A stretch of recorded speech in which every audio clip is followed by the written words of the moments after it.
So I actually recorded this video earlier today and I didn't realize how bad I felt. I didn't realize it came through on camera that bad, but I did cover everything I wanted to cover. I was just dragging doing it. I hope you guys understand and can sit through it, and I appreciate you for watching. I hope you get something out of it.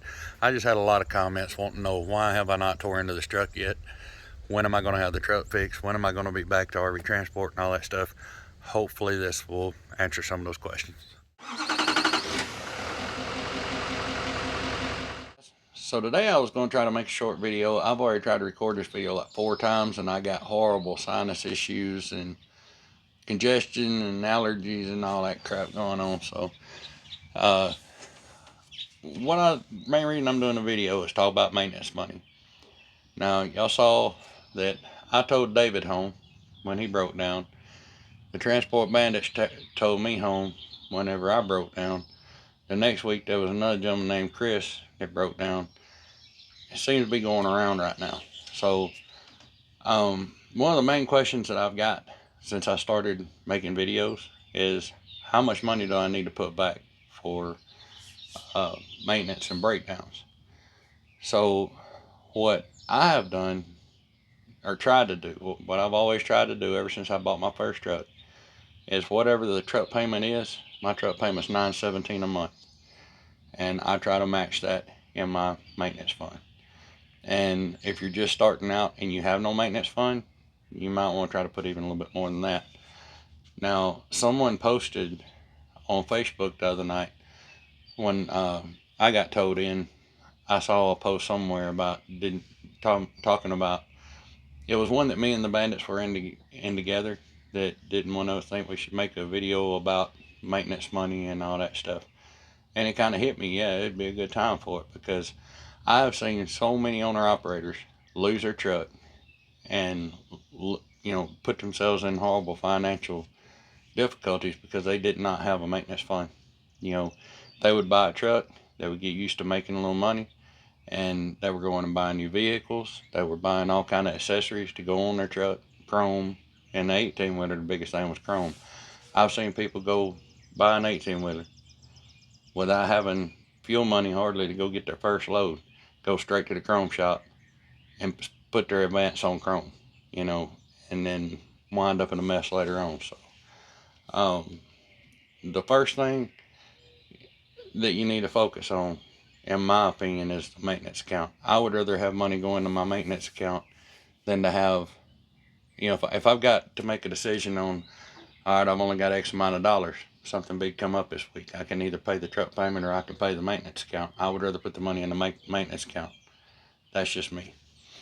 Because if you pay the truck payment and the truck breaks down, then you're super screwed, But it's mandatory. It's not an option if you want to have a successful business long term. And that is just a lowball number on that. To me, that is the lowest amount of what someone should put into their maintenance account. And when the truck is paid for, then that's just money growing. And that's not, when I say a maintenance account, that I don't do oil changes and stuff out of that maintenance account myself personally. I would do that out of pocket and leave the maintenance money alone until it hit enough money to buy a new truck or fix anything that could possibly go wrong with the truck.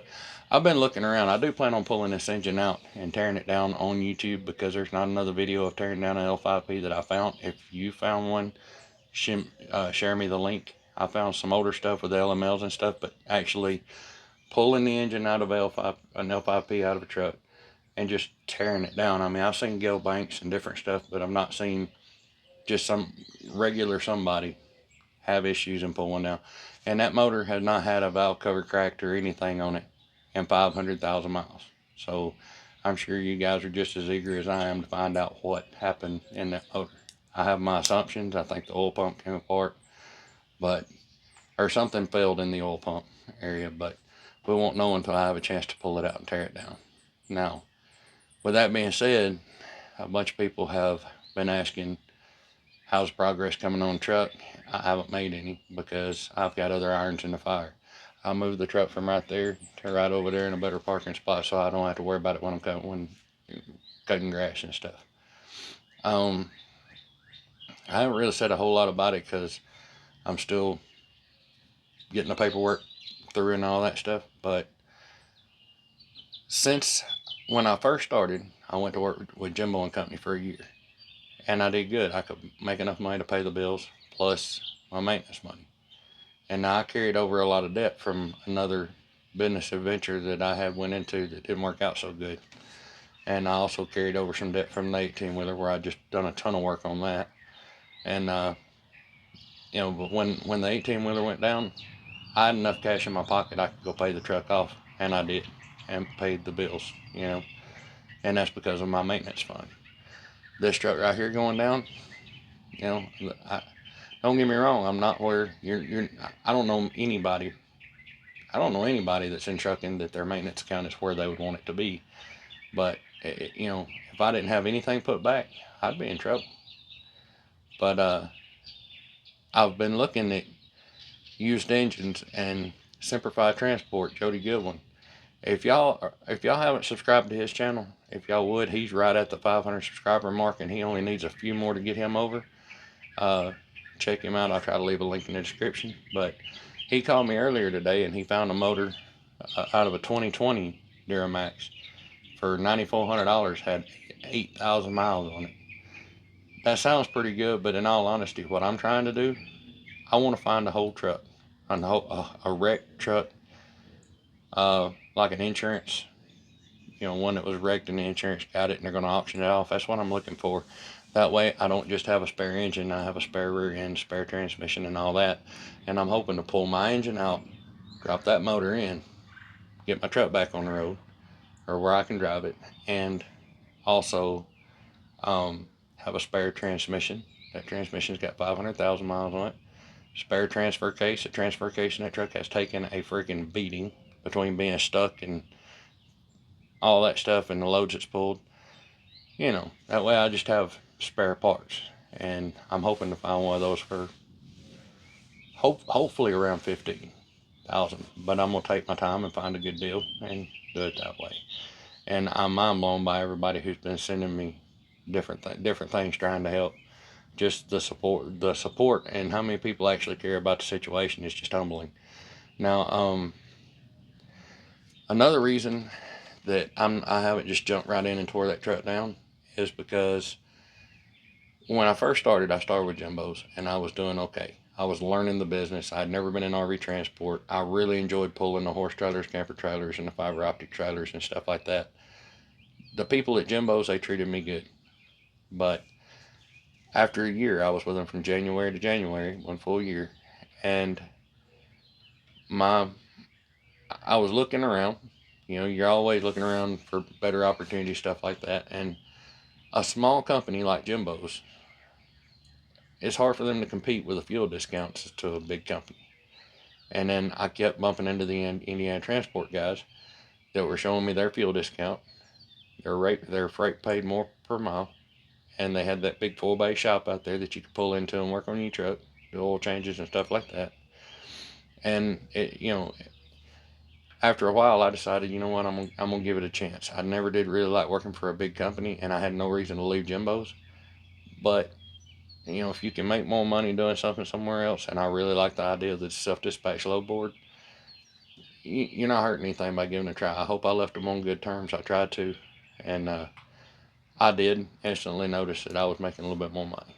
Now, I didn't have the first name basis stuff where I call in and feel like they knew who I was when I called in and all that small town company advantages you do get from working from a small town company. But I was getting a better fuel discounts and some other stuff that they didn't offer at Jimbo's. Now,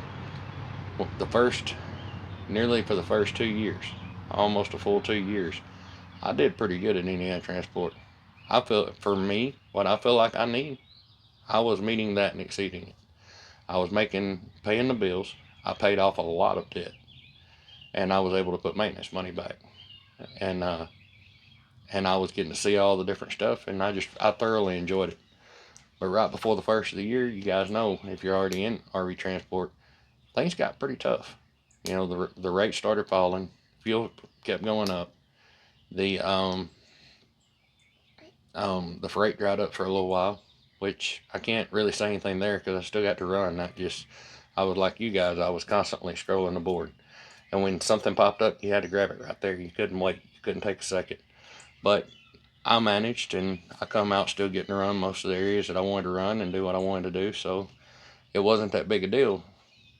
And I was still making enough to put back some maintenance money and to pay the bills. But it got to where there wasn't anything extra left over. And it's been that way since the first of the year. So I can't justify rushing around spending a ton of money getting the strut fixed, or spending the money to get the strut fixed, to go back into that situation when I don't know where the industry's headed myself. Things could get better. That's what I've been holding out for, was for the rates to go back up and the fuel to go down and give us a little bit more margin there. But it didn't. So far, it hadn't worked out like that. And now I'm in the position that I'm in. I feel like I can do something different and try to go a different direction and maybe better myself, or do better. So I don't know if it's the right call or not. I've never claimed to make the best decisions. I just share my experiences. So I said I would never do it again, but I bought 18 with it. Getting the paperwork done right now, and as far as I know, it's a done deal. It could still fall through, but it's right there. So I have some personal issues I got to take care of this next week. And then the week after that, you should start seeing videos of me pulling a flatbed again. I'll be pulling a flatbed again, but it'll be the first time I ever made videos doing it. And it's for me, I'm not very excited about it because I've done it for so long. I did it for 15 years, got out of it, swore I'd never get back into it. But now, financially, it's the best option that I have to keep paying down the bills.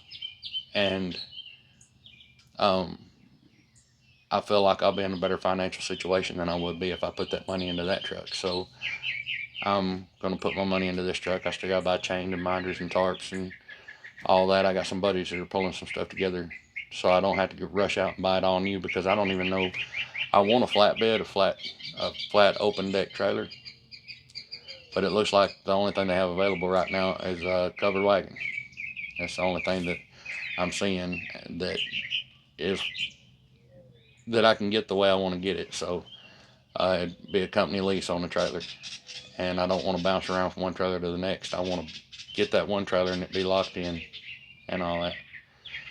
But yeah, so instead of spending my maintenance money on this truck and going back to an uncertain situation, I feel I'll be better off financially go the other way. Get a big truck, run it for 2 years, then hopefully in 2 years that truck will be paid for and for sale, and I will be debt free, and I'll try something else different.